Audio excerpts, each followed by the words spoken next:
So a lot of people have been asking me about NFTs, right? NFTs, in layman terms, is something called non-fungible tokens.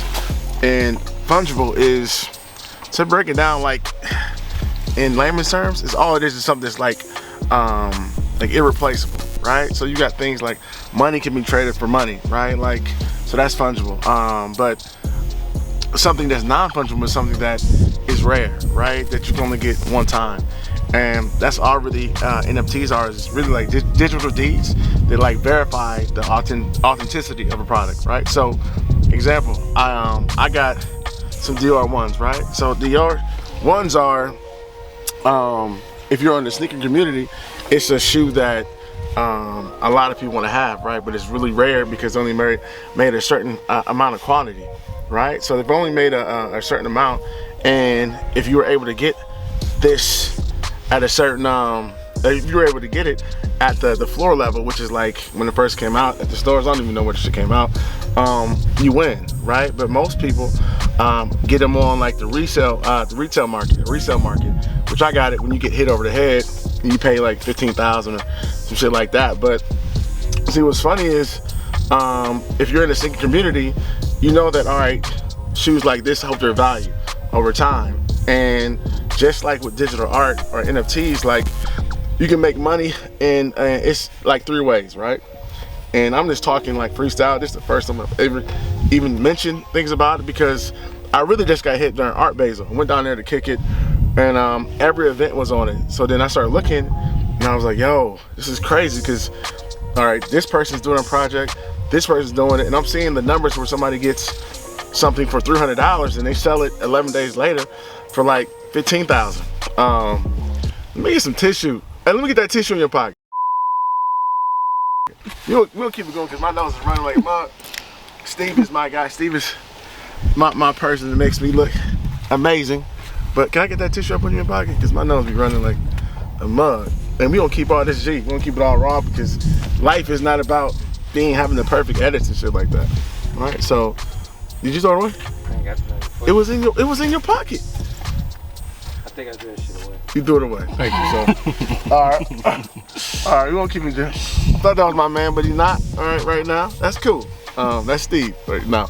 But so I went down there, and I was like, yo, I missed like the Bitcoin wave when it was, you know, $1, $2, 1,000.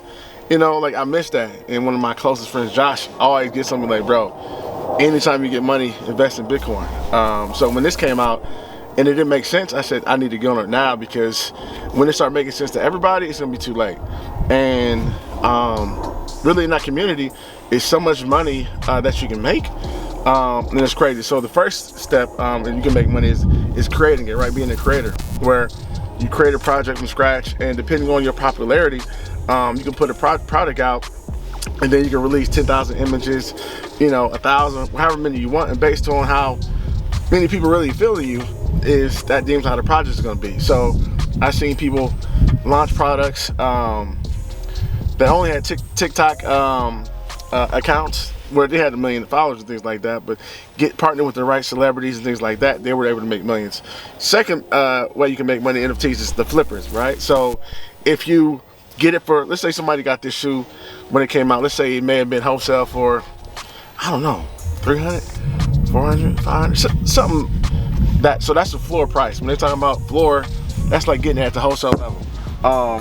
And then, you know, depending on that same day, you make money in NFTs when you actually sell it, when the person buys it from you, right? So then you have people that will buy it for a retail price. So the same day, you can get something and flip it if you're one of those people that wait or got to connect with somebody. And then the third way is just the art. You hold it, and over time, you know, depending on, you know, like the person that you're following or your utility, it just becomes more and more valuable over time, right? So NFTs, all you look at, it's like, just like with this car, if I can show you like a pink slip saying I own this car, that's all that shit is, right? So it's not really, it's really technical until you start learning like the language. And what I did was, before I even started talking about it, I took, like, I heard Gary Vee say, he at least spent 50 hours studying, researching, things like that. And that's what I did, right? I took time, I looked at every video. I joined, like I got on Twitter. I started following all the people. When I would read these NFT blogs, I would like follow the people that were making them, right? I follow them and I get their ideas and I get notifications. And then I just immerse myself in it. And when you want to learn something, a lot of times people like, they'll hear you speaking about it and be like, yo, put me on, but it's like, you can't do that because your time is worth money, it's valuable. So I'm doing the work now to learn it and to understand it, and then get on projects like that, because I see the big picture. It's like the internet in '99, right? So if you get on the space now and just join that community, a lot of people will teach you and you'll grow, but it's something that you definitely want to do. So yeah, man, like I'm still learning. I'm still a novice, but I'm not gonna miss it, right? And we're gonna be coming out with projects this year that are gonna be huge, so just stay tuned. But yeah, tech space, being a nerd, that's what it's about, man. You know, getting in that tech space, really, and all this material shit, like between the metaverse, you can buy land and all that stuff. That's where you want to be at. Like that's where you want to, if you want to take time and invest, and you can like do it without needing the money right now. You can just set aside and like, use it as like a savings account. In the years to come, it's gonna be huge. So get on that. Yeah, we just keeping it funky, keeping it G, because all this stuff is really meaningless. This is really just the person who has it. Let's stop, because I'm just mumbling now. You know? Yeah, thank God my leg. But yeah, I think we should.